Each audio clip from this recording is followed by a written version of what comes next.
Hello दोस्तों, स्वागत है आपका अपने यूट्यूब चैनल सरकारी जॉब मस्ती में।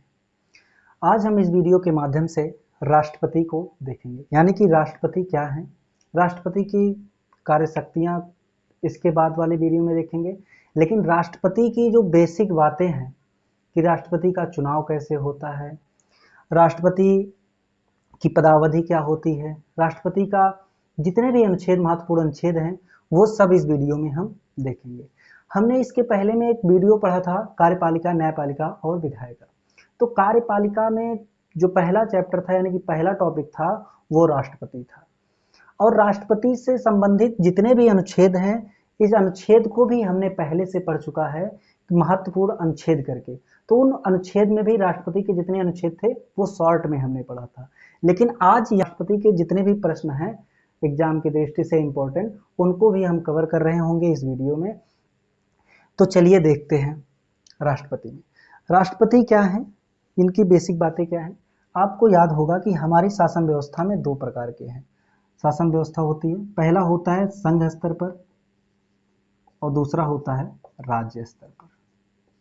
जो संघ स्तर पर भी सरकार का गठन होता है, संघ स्तर पर भी सरकार का गठन होता है और राज्य स्तर पर भी सरकार का गठन होता है।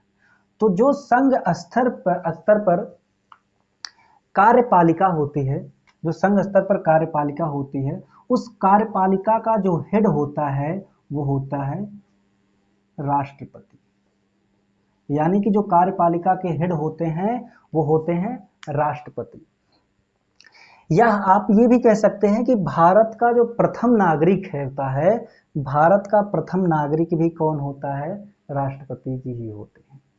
तो भारत के प्रथम नागरिक राष्ट्रपति। यहाँ से एक प्रश्न बन जाता है कि भारत का प्रथम नागरिक कौन होता है, तो भारत के प्रथम नागरिक राष्ट्रपति होते हैं। और कभी कभी ये भी पूछता है कि संघ के कार्यपालिका का हेड कौन होता है, तो राष्ट्रपति। अब यहाँ पे कंफ्यूजन वाली पॉइंट आ जाता है कि संघ के कार्यपालिका का वास्तविक हेड कौन होता है, तो संघ के कार्यपालिका का वास्तविक हेड प्रधानमंत्री होता है। ये सिर्फ नाम मात्र के हेड होते हैं, सारा कार्यभार किसके पास होता है, प्रधानमंत्री के बाद, जो कि हम पढ़ रहे होंगे। लेकिन इनकी भी कुछ शक्तियां होती हैं जो कि हम कार्य एवं शक्तियां जब वीडियो में पढ़ेंगे तो इनकी शक्तियों को भी देखेंगे। अब देखते हैं, तो हमने बताया कि संघ के जो कार्यपालिका का हेड होते हैं वो कौन होते हैं, राष्ट्रपति, और वास्तविक हेड कौन होते हैं, प्रधानमंत्री। तो वास्तविक शब्द लगाने से प्रश्न बदल गया। तो चलिए पढ़ेंगे। तो राष्ट्रपति के बारे में जितने भी महत्वपूर्ण अनुच्छेद है उनको हम बारी बारी से देखेंगे। सबसे पहले में है आपका क्या, अनुच्छेद 52। अनुच्छेद 52 में क्या है, पद। यानी कि अनुच्छेद 52 में कहा गया है कि कार्यपालिका का एक हेड होगा और इस हेड का नाम होगा राष्ट्रपति, जिनको हम राष्ट्रपति के नाम से, यानी कि वो राष्ट्रपति का पद जो है वो अनुच्छेद 52 में रखा गया है। और अनुच्छेद 53 में है कार्य एवं शक्तियां।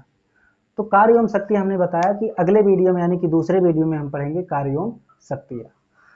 और अनुच्छेद 54 में है निर्वाचन। अनुच्छेद 54 में क्या है, निर्वाचन। निर्वाचन मतलब राष्ट्रपति का चुनाव कैसे होता है इसके बारे में हम देखेंगे। तो राष्ट्रपति का चुनाव होता है अप्रत्यक्ष रूप से और एक होता है प्रत्यक्ष रूप से। प्रत्यक्ष रूप से क्या होता है, जो जनता के द्वारा सीधे चुने जाते हैं वो प्रत्यक्ष रूप से होते हैं। और राष्ट्रपति में कौन कौन से लोग भाग लेते हैं चुनाव देने के लिए, तो उसको देखते हैं। तो राष्ट्रपति को जो चुनाव में भाग लेते हैं, राष्ट्रपति को चुनने में चुनाव भाग लेते हैं, तो वो कौन से लोग होते हैं, तो एक होता है आपका निर्वाचक मंडल। निर्वाचक मंडल, तो निर्वाचक मंडल में कौन कौन लोग होते हैं, एक होता है लोकसभा, दूसरे राज्यसभा और तीसरे होते हैं विधानसभा। विधानसभा और चौथे होते हैं पुडुचेरी और दिल्ली की विधानसभा। पुडुचेरी और दिल्ली की विधानसभा। यानी कि राष्ट्रपति के जो चुनाव, राष्ट्रपति के चुनाव में जो भाग लेते हैं, यानी कि निर्वाचन में चुनाव देने के लिए जो भाग लेते हैं वो लोकसभा, राज्यसभा, विधानसभा और पुडुचेरी के सदस्य ही भाग लेते हैं। राज्यसभा और लोकसभा का सदस्य मतलब कि जो संसद और संसद और विधायक, ये सब लोग होते हैं, इनमें भाग लेते हैं चुनाव में, किसका, राष्ट्रपति का चुनाव में। तो लोकसभा, लेकिन एक चीज और होता है क्या, केवल और केवल निर्वाचित सदस्य ही भाग लेंगे राष्ट्रपति के चुनाव में। तो कौन कौन होते हैं, केवल निर्वाचित सदस्य, केवल निर्वाचित सदस्य ही भाग लेंगे किसमें, राष्ट्रपति के चुनाव में। तो कहां कहां से हमने देखा कि राष्ट्रपति के चुनाव में कितने लोग भाग लेते हैं, तो लोकसभा, राज्यसभा, विधानसभा और पुडुचेरी के, और केवल निर्वाचित सदस्य, यानी कि लोकसभा के निर्वाचित सदस्य, राज्यसभा के निर्वाचित सदस्य और विधानसभा के निर्वाचित सदस्य, पुडुचेरी दिल्ली की विधानसभा के जो निर्वाचित सदस्य होंगे वो लोग। और अप्रत्यक्ष का मतलब समझ ही गए कि जो जनता के द्वारा चुने जाते हैं और चुनकर लोकसभा में जाते हैं, और उस लोकसभा में जाकर के फिर जाते हैं किसका, चुनाव करते हैं, किसका, राष्ट्रपति का चुनाव करते हैं। तो चलिए फिर उसके बाद अगला देखते हैं। और एक चीज और इसमें है कि विधान परिषद, तो विधान परिषद के जो सदस्य होंगे वो इस चुनाव में भाग नहीं लेते हैं, इस चुनाव में भाग नहीं लेते हैं। तो चलिए अगला देखते हैं, अनुच्छेद 55, अनुच्छेद निर्वाचन की रीतियां। अभी तक अनुच्छेद 54 में हमने निर्वाचन पढ़ा, राष्ट्रपति के निर्वाचन में कौन कौन से लोग भाग ले सकते हैं चुनाव, यानी कि मत देने के लिए। तो कौन कौन से लोग हो सकते हैं, निर्वाचक मंडल के, लोकसभा, राज्यसभा, विधानसभा और पुडुचेरी और दिल्ली की विधानसभा के जो निर्वाचित सदस्य होते हैं वही लोग राष्ट्रपति के चुनाव में भाग ले सकते हैं, यानी कि अपना मत उन्हीं को अधिकार है, वही लोग अपना मत दे सकते हैं। अब उसके बाद अनुच्छेद 55 में निर्वाचन की रीतियां, यानी कि निर्वाचन की कुछ रीतियां हैं, कुछ विधियां हैं। वो कौन कौन सी विधियां हैं, पहला विधि अगर देखा जाए कि समान अनुपातिक प्रतिनिधित्व प्रणाली। समान अनुपातिक प्रतिनिधित्व प्रणाली क्या है, मतलब जैसे अगर देखा जाए कि भारत में जो संघ पर 766 सांसद हैं, कुल कितने सांसद हैं, 766 सांसद, और 4120 विधायक हैं। तो इन दोनों लोगों का मत कैसे बराबर किया जाए, क्योंकि सांसद कम है और विधायक ज्यादा हैं, तो इनका मत बराबर करने के लिए ये रीतियां लगाई गई हैं। तो विधायक का जो मत होगा वो कितने कैसे निकाला जाएगा, सांसद का जो मत होगा वो कैसे निकाला जाएगा, इन दोनों को बराबर करना ही क्या निर्वाचन की रीतियां, यानी कि निर्वाचन की विधियां हैं। आप ऐसे समझ सकते हो, एग्जाम में जब एग्जाम होता है तो उसमें होता है नॉर्मलाइजेशन, यानी कि सभी का अंक बराबर करने के लिए। तो वैसे यहाँ पर है सांसद और विधायक का मत बराबर करने के लिए कुछ बात कही गई है। वो क्या है कि एक विधायक का जो मत होगा, वो एक विधायक का मत उस राज्य की कुल जनसंख्या, यानी कि जैसे उत्तर प्रदेश में जितने भी निवासी जनसंख्या होंगी, यानी कि कुल संख्या बटे में राज्यों की विधानसभा के कुल निर्वाचित सदस्य, यानी कि जैसे यूपी में कुल जनसंख्या होंगी और कुल निर्वाचित सदस्य जो होंगे, तो उस राज्य की कुल जनसंख्या बटे में राज्यों की विधानसभा के कुल निर्वाचित सदस्य और गुणे में 1000। ऐसा क्यों किया गया, जैसे मान लीजिए कि कुल सदस्यों की संख्या इतनी है और सदस्य कितने निर्वाचित, इतने हैं, तो अगर काट दिया जाए तो वोट की वैल्यू, यानी कि मूल्य जो हो गए वो इतने हो जाए, ज्यादा हो जाएंगे। तो इन्हीं को बराबर करने के लिए फिर क्या किया गया, 1/1000 से गुणा कर दिया गया, जिससे मत इनका क्या है, बराबर में आए। ठीक है। अब एक सांसद का जो मत होगा, एक सांसद का जो मत होता है, वो एक सांसद का मत बराबर किसके होता है, तो कुल विधायकों का मत बटे में निर्वाचित सांसदों की संख्या, यानी कि जितने विधायक होंगे उनका मत और उसके बाद निर्वाचित सांसदों की संख्या, यहाँ पे 1000 से गुणा नहीं होगा, बस इतना ही होगा। तो एक सांसद का जो मत वैल्यू होता है वो इस तरह से निकाला जाता है, और एक विधायक का जो मत वैल्यू होता है वो इस तरह से निकाला जाता है। तो एक विधायक का मत वैल्यू तो क्या होगा, उस राज्य की कुल जनसंख्या बटे में राज्यों की कुल विधानसभा की संख्या गुणे में 1000, और सांसद की जो मत वैल्यू होगी वो कुल विधायकों का मत बटे में निर्वाचित सांसद।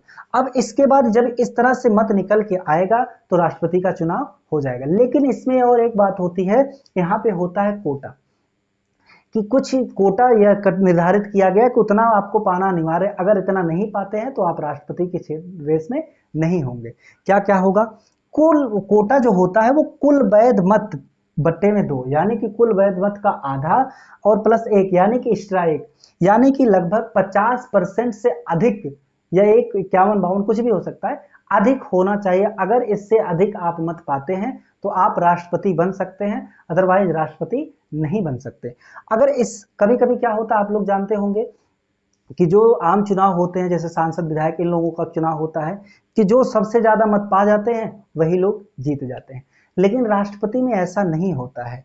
राष्ट्रपति में क्या होता है, कई चरण में होता है। जैसे कुल कुल वैध मत पा जाएंगे, कुल वैध मत का 1%, 50% से अधिक पा गए तो मतलब जीत गए।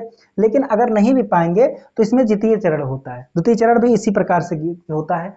तब द्वितीय चरण में जो आगे आ जाएगा फिर उसको चुन लिया जाता है। आपको याद होगा पीवी गिरी ने क्या किए थे, दूसरी चरण में मत जीते थे। तो ये क्वेश्चन बन जाता है कि द्वितीय चरण में मत राष्ट्रपति बनने वाले द्वितीय चरण में जो मत हुआ था, वोटिंग हुई थी, तो कौन जीता था, तो वीवी गिरी जीते थे। ठीक है, अब उसके बाद अगला देखते हैं अनुच्छेद 56। अनुच्छेद 56 में है पदावधि।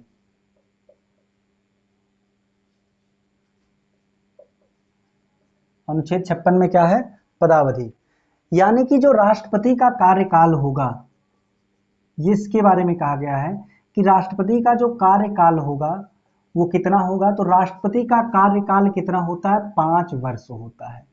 राष्ट्रपति का कार्यकाल 5 वर्ष होता है। ये 5 वर्ष कब से चुना जाता है, इसमें भी कंफ्यूजन होता है कि जब राष्ट्रपति नॉमिनेशन फॉर्म भरने जाता है तब से, कि जब राष्ट्रपति चुनाव जीत जाते हैं तब से, कि राष्ट्रपति जब शपथ लेते हैं तब से। तो राष्ट्रपति जब शपथ लेते हैं तब के बाद से इनका क्या होता है, माना जाता है कार्यकाल। राष्ट्रपति का कार्यकाल कब माना जाता है, जब शपथ लेते हैं तब, उसी दिन से कार्यकाल माना जाता है। तो राष्ट्रपति का कार्यकाल 5 वर्ष होता है। ऐसा नहीं कि 5 वर्ष तक बने रहते हैं, इनके अपनी इच्छा से त्यागपत्र भी दे सकते हैं और मृत्यु भी हो, अगर मान लीजिए मृत्यु हो गई तो, या त्यागपत्र दे दिए, तब कौन बनता है, तब ये अपना त्यागपत्र दे देते हैं किसको, उपराष्ट्रपति को। उपराष्ट्रपति को त्यागपत्र देते हैं और फिर उसके बाद राष्ट्रपति के रूप में उपराष्ट्रपति कार्य करते हैं, और वो भी 6 महीने के लिए। और इनकी अगर मृत्यु भी होती है तो भी राष्ट्रपति कार्य करते हैं 6 महीने के अंदर अंदर, फिर होता है चुनाव। तो राष्ट्रपति का जो कार्यकाल होता है, कार्यकाल वो कितने वर्ष का होता है, 5 वर्ष का होता है। फिर अगला अनुच्छेद देखेंगे, अनुच्छेद 57 पुनर्निर्वाचन। 57 में है पुनर्निर्वाचन। इससे क्या तात्पर्य है, इससे तात्पर्य यह है कि भारत में एक व्यक्ति कितनी बार राष्ट्रपति बन सकता है, इसकी कोई आयु सीमा नहीं है। यानी कि वो कितनी बार बन सकता है ऐसा कुछ नहीं है। वो अगर भारत का व्यक्ति चाहे तो 1 बार बन सकता है, 2 बार या 2 बार से अधिक बार भी राष्ट्रपति बन सकता है भारत में। लेकिन अदर देशों में क्या है, ऐसा कुछ नहीं। जैसे यूएसए अगर देखा जाए तो यूएसए में क्या है कि राष्ट्रपति सिर्फ और सिर्फ 2 ही बार राष्ट्रपति बन सकते हैं, 2 बार चुनाव लड़ सकते हैं बस। लेकिन भारत में ऐसा नहीं है कि भारत के व्यक्ति 1 बार, 2 बार या 2 बार से अधिक कई बार भी राष्ट्रपति क्या कर सकते हैं, चुनाव लड़ सकते हैं।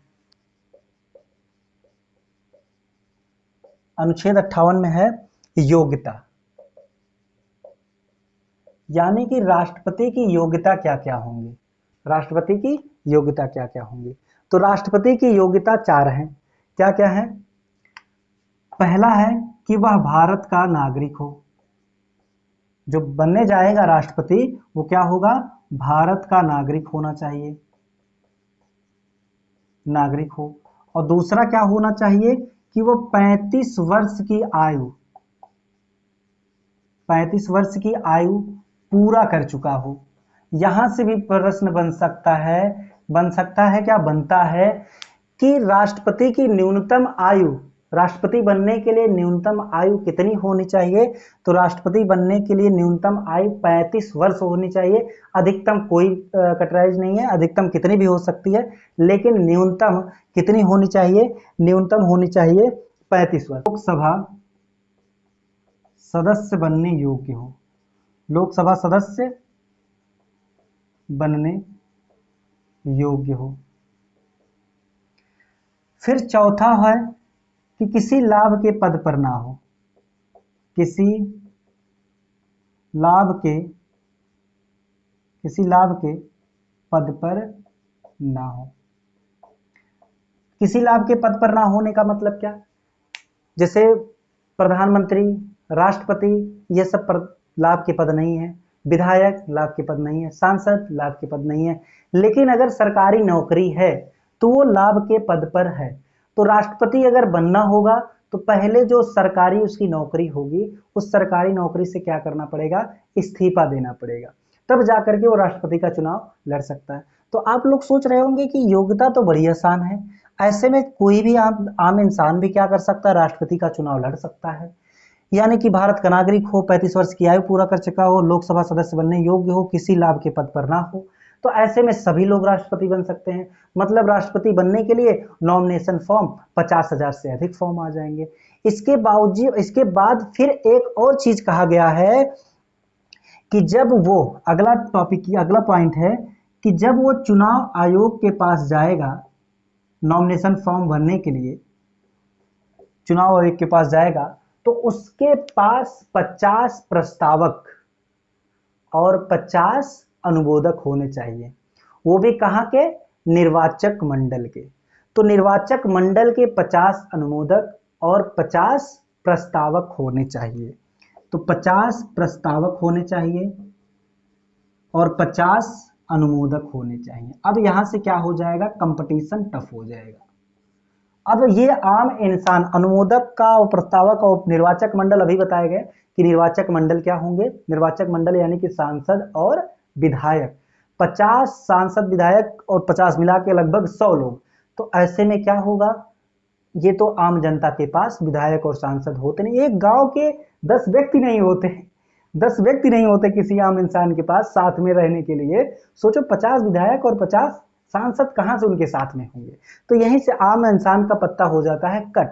तो जो राजनीतिक पार्टियों में होते हैं बड़े बड़े, हालांकि इसका तय तो जो सरकारी में प्रधानमंत्री का कार्यकाल होता है वही तय कर लेता है कि कौन राष्ट्रपति बनता है, लेकिन कभी कभी ऐसा होता है कि नहीं भी होता है। तो उसके लिए क्या होता है? इतने लोग होने चाहिए, 50 प्रस्तावक और 50 अनुमोदक होने चाहिए कम से कम, तभी जाकर के वो क्या भर पाएगा? नॉमिनेशन फॉर्म बन पाएगा राष्ट्रपति का। फिर अगला है क्या कि वो जब चुनाव आयोग में जाएगा तो चुनाव आयोग के पास 15,000 रुपए की धनराशि जमानत के रूप में किसके पास? आरबीआई और या सरकारी खजाने के पास जमा करना पड़ेगा। यदि वह राष्ट्रपति का चुनाव जीत जाता है, यदि राष्ट्रपति का चुनाव जीत जाएगा तो उसको ये 15,000 रुपए धन की वापसी कर दी जाएगी। अगर वह 1/6 कुल मत का 1/6 मत प्राप्त नहीं कर पाता है, 1/6 मत कुल मत का 1/6 मत प्राप्त नहीं कर पाता है, तो उसकी जो जमानत होगी, जमानत राशि क्या हो जाएगी? जब्त हो जाएगी। तो हमने क्या पढ़ा? अनुच्छेद 58 में योग्यता, यानी कि राष्ट्रपति की जो योग्यता है, क्या कहना होना चाहिए? भारत का नागरिक हो, 35 वर्ष की आयु पूरा कर चुका हो, लोकसभा सदस्य बनने के योग्य हो और किसी लाभ के पद पर ना हो, और चुनाव आयोग में लगभग उसके पास 50 प्रस्तावक और 50 अनुमोदक होने चाहिए। अब उसके बाद अगला देखते हैं अनुच्छेद शपथ, यानी कि राष्ट्रपति को शपथ कौन दिलाएगा, ये इसके बारे में। तो राष्ट्रपति को शपथ जो दिलाते हैं वो सुप्रीम कोर्ट के मुख्य न्यायाधीश।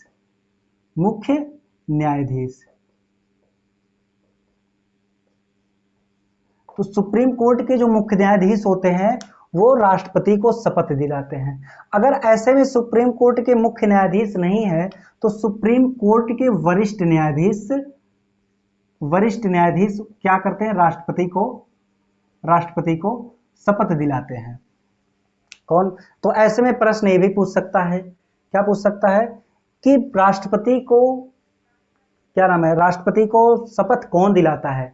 तो राष्ट्रपति को शपथ जो है वो सुप्रीम कोर्ट के मुख्य न्यायाधीश दिलाते हैं। ऐसे में अगर मुख्य न्यायाधीश ना हो तो कौन दिलाता है? तो सुप्रीम कोर्ट के वरिष्ठ न्यायाधीश दिलाते हैं। कौन? शपथ दिलाते हैं। अब उसके बाद अगला है अनुच्छेद 61 में है महाभियोग। अनुच्छेद 61 में है महाभियोग। महाभियोग क्या है कि यदि राष्ट्रपति यदि राष्ट्रपति संविधान का क्या करते हैं, संविधान का उल्लंघन करते हैं, तो उन पर महाभियोग लाया जा सकता है। मतलब महाभियोग लगा करके राष्ट्रपति को हटाया जा सकता है। यदि संविधान के अनुरूप नहीं चलते हैं, संविधान के खिलाफ कोई कार्य करते हैं, तो उनमें राज्यसभा या लोकसभा में बिल पास करके इन पर क्या लगाया जा सकता है, महाभियोग। अब ये दोनों में से किसी एक में भी आ सकता है, पहले किसी में भी आ सकता है, या राज्यसभा में भी आ सकता है, लोकसभा में भी आ सकता है। राज्यसभा में भी आ सकता है और लोकसभा में भी आ सकता है। तो राज्यसभा पास करके किसके पास भेजेगी, लोकसभा के पास बिल पास करके, और बिल पास करके लोकसभा फिर क्या भेज देगी, इस पर हस्ताक्षरित करके राष्ट्रपति पर क्या लगे देगी, महाभियोग। लेकिन इससे पहले एक और कार्य किया जाता है कि 14 दिन पहले राष्ट्रपति को क्या लिखा जाता है, एक सूचना दी जाती है कि आपके ऊपर महाभियोग लगने वाला है, आपके ऊपर क्या लगने वाला है, महाभियोग लगने वाला है।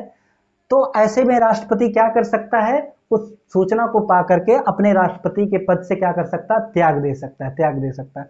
और त्याग पत्र किसको देगा, उपराष्ट्रपति को देगा। अभी हमने बताया अगर उपराष्ट्रपति नहीं होगा तो मुख्य न्यायाधीश को देगा, और मुख्य न्यायाधीश भी नहीं होगा तो वरिष्ठ न्यायाधीश को देगा। तो ऐसे ही सिलसिला चलता रहेगा। और जब त्याग दे देगा तो उस पर कार्य के रूप में राष्ट्रपति तब उस राष्ट्रपति के कार्य के रूप में किसे चुना जाता है, उपराष्ट्रपति को 6 महीने तक। और 6 महीने के भीतर ही चुनाव कराया जाता है दोबारा राष्ट्रपति का। तो हमने राष्ट्रपति के बारे में पढ़ा, क्या क्या पढ़ा, कि राष्ट्रपति की पद होंगी, फिर निर्वाचन कैसे होगा, निर्वाचक मंडल द्वारा होगा। निर्वाचक मंडल यानी कि राष्ट्रपति का जो चुनाव होता है वो अप्रत्यक्ष रूप से होता है, और अप्रत्यक्ष यानी कि राष्ट्रपति में चुनाव में भाग लेने वाले कौन कौन से होते हैं, निर्वाचक मंडल के होते हैं। निर्वाचक मंडल में कौन, राज्यसभा, लोकसभा और विधानसभा, और पुदुचेरी और दिल्ली के विधानसभा के सदस्य, जो कि केवल और केवल निर्वाचित सदस्य होंगे, जो जनता के द्वारा चुने जाते हैं और चुन करके लोकसभा और राज्यसभा में जाते हैं। फिर वही लोग भाग लेते हैं क्या, किसको, राष्ट्रपति का चुनाव में भाग लेते हैं। और जब चुनाव में भाग लेते हैं तो उसकी निर्वाचन की कुछ रीतियां होती है। रीतियां क्या, कि जो बराबर समान अनुपातिक प्रतिनिधित्व प्रणाली होती है, कि सांसद और विधायक का मत बराबर किया जाता है, बराबर करके फिर वो क्या कर दिया जाता है, वोट दिया जाता है। फिर उसके बाद पदावधि देखे हमने कि राष्ट्रपति का कार्यकाल कितने वर्ष का होता है, तो राष्ट्रपति का कार्यकाल हमने देखा 5 वर्ष का होता है।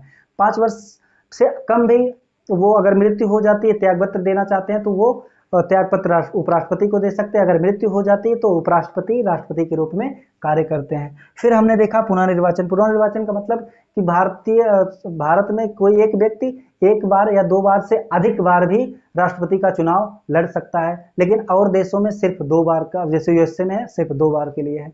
फिर हमने देखा कि योग्यता में क्या होना चाहिए, भारत का नागरिक होना चाहिए, किसी के लायक पत्र ना हो, लोकसभा में सदस्य बनने के लिए योग्य हो, और कम से कम 35 वर्ष की आयु पूरी कर चुका है। इतना होने के साथ साथ कम से कम 50 प्रस्तावक और 50 अनुमोदक होने चाहिए। फिर हमने देखा कि अनुच्छेद 60 में शपथ, कि शपथ कौन दिलाता है राष्ट्रपति को, तो राष्ट्रपति को शपथ कौन दिलाते हैं, मुख्य न्यायाधीश सुप्रीम कोर्ट के या वरिष्ठ न्यायाधीश। फिर हमने देखा महाभियोग क्या है, अगर राष्ट्रपति क्या करता है, संविधान के खिलाफ या संविधान का उल्लंघन करता है तो उस पर महाभियोग लगाया जा सकता है। कहाँ पे, राज्यसभा और लोकसभा दोनों में से ही किस पर लगाया जा सकता है, महाभियोग, चाहे वो पहले राज्यसभा में आए पहले लोकसभा में आए, तो उस पर फिर महाभियोग लगता है। लेकिन 14 दिन की फिर क्या दी जाती है, सूचना। तो हमने इतना राष्ट्रपति के बारे में पढ़ा।